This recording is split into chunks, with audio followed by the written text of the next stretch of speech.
Het aantal Venezolanen op Curaçao zal aan het eind van 2020 zijn opgelopen tot 21.000 personen. Die aanwezigheid leidt tot zo'n grote druk op de algemene middelen dat Curaçao dat niet meer kan dragen. Daarom moet het probleem worden aangepakt in het hele Koninkrijk. Dat stelde directeur risicobeheersing en rampenbeleid Leslie Ver gisteren tijdens een presentatie voor het Interparlementair Koninkrijksoverleg IPCO.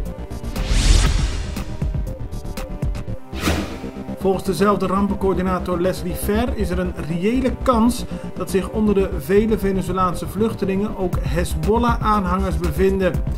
Op Curaçao bestaat er volgens Ver de angst dat terroristen zich op het eiland kunnen vestigen. Er is sprake van flinke volksverhuizingen en daarvan zou misbruik kunnen worden gemaakt, aldus Ver.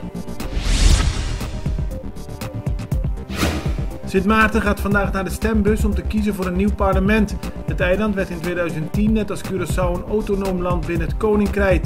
Sinds die tijd waren er vele politieke verschuivingen. Onlangs trad al het 9e kabinet aan sinds 2010. De 20 stembureaus op Sint Maarten zijn vandaag om 8 uur 's ochtends opengegaan en sluiten vanavond om 8 uur weer. Aan de verkiezing van vandaag doen 7 verschillende politieke partijen mee.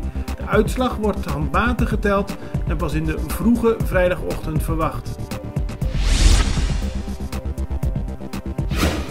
De situatie met de Girobank op Curaçao heeft tot veel onvrede geleid in het Curaçaose bedrijfsleven. Dat schrijft de Extra vandaag. Zoals bekend staat de bank al sinds 2013 onder toezicht van de Centrale Bank van Curaçao en Sint Maarten.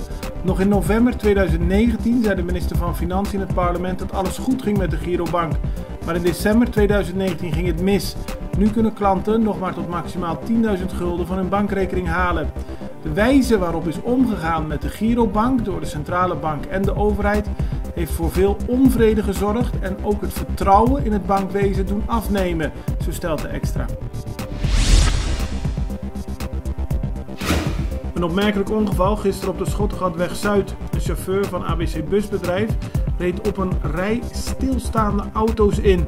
De auto's stonden te wachten voor een stoplicht en de buschauffeur had de auto's kennelijk niet gezien. Dit had veel schade tot gevolg, maar gelukkig raakte niemand gewond.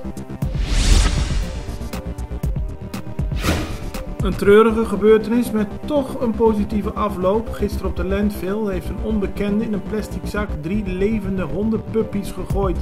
De puppies werden ontdekt door omstanders en zijn gered. Maar het feit dat iemand het over zijn hart kan verkrijgen om in een plastic zak 3 levende wezens weg te gooien, daar hebben heel veel mensen heel emotioneel op gereageerd.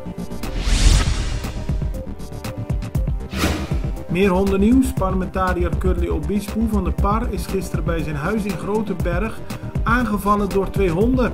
De honden kwamen uit de tuin van de buren. De parlementariër werd diverse keren gebeten en moest naar het ziekenhuis voor behandeling.